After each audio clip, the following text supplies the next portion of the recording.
Gareth Bale may well be grateful at the chance to focus on international duties this week, with gossip and speculation surrounding his future at Real Madrid seemingly showing little sign of easing.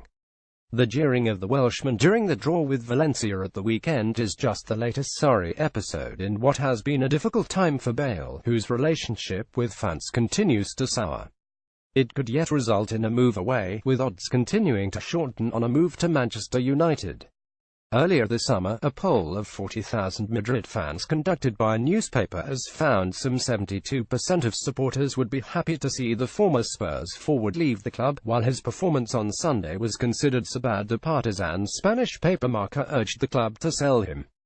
Gareth Bale reacts during the Supercopa de Espana Supercopa final first leg match between FC Barcelona and Real Madrid. Getty Images. Europe. Manuel Quemados Alonso. The ill feeling towards Bale is as bizarre as it is intense, and threatened to boil over during one unsavoury moment in 2015, which saw the Wales international angrily confronted by fans outside the club's Valdebebas training base following a 2-1 defeat to arch-rivals Barcelona.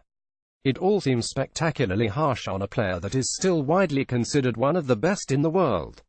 But then again, Bale is by no means the only world-class player to have endured difficulties with Europe's most successful club. Cristiano Ronaldo hit a hat-trick. It's difficult to believe that one of the finest players to have ever played the game would ever come in for criticism from anyone, but there have been several occasions where even his mercurial and talismanic displays were deemed insufficient by fans. The absurdity of it all was exposed in fine style during Real's 4-2 win over Bayern Munich in the quarter-finals of the Champions League. After being jeered by supporters for missing a couple of first-half chances, Ronaldo responded with a devastating hat-trick, even celebrating his first goal by shushing the home crowd. After the game, he told Spanish TV, "I'm not asking them to name streets after me, the only thing I ask is that they don't boo me here. I always give my best, and even when I don't score, I try to help Real Madrid." Raúl is a Real Madrid legend, the only man who can probably realistically compete with Cristiano Ronaldo for the title of Real Madrid's greatest ever player. Also incredibly found himself in the firing line. After breaking into the side at 17, Raúl enjoyed years of almost unconditional adulation, racking up 3 Champions League titles in the process. However, he gradually became synonymous with the shortcomings of the infamous Galacticos era of the early 2000s, and subsequently divided the club's fan base, with a vocal section of critics eventually making the feelings towards the striker clear. A rather undeservedly muted exit in 2010 followed. Although he officially remains a club legend, he nevertheless attracted the ire of Madridistas once more earlier this year, by daring to compliment Lionel Messi. A big no-no. Zinedine Zidane arrived as a world record signing amid great fanfare in 2001, and initially enjoyed terrific success, playing an integral role in the club's Champions League title win in his first season. However, the domestic dominance of Barcelona meant fans began to lose patience with Zidane, who towards the end of his career in 2006 was frequently criticized for his perceived lack of pace and fitness.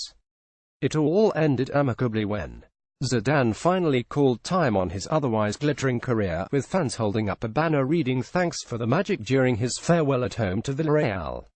Nevertheless, the current Madrid clearly remembers his treatment at the hands of the club's fans, particularly in light of the criticism of Cristiano Ronaldo.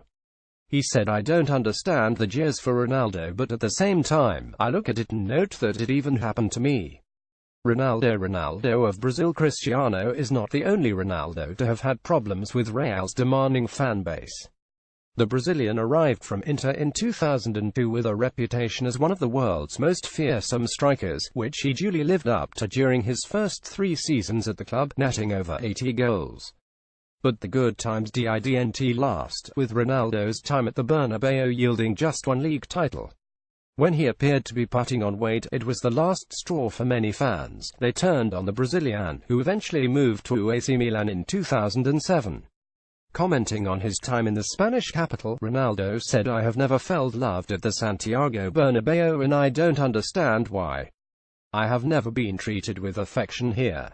Alfredo Di Stefano turning on their own players is by no means a new concept for Real, as legend Alfredo Di Stefano will testify. The Argentinian, who scored an incredible 216 goals in 282 games between 1953 and 1964, was himself on the receiving end of jeers from his own fans on several occasions. Did it bother him judging by recent comments? Probably not. In fact, the now honorary president has even said that accepting such treatment from fans is a key part of being a real player. The public are paying and are always right. If the public asks the player to maximize his efforts with goals, he should not question it. The stadium is always right. This should not be questioned.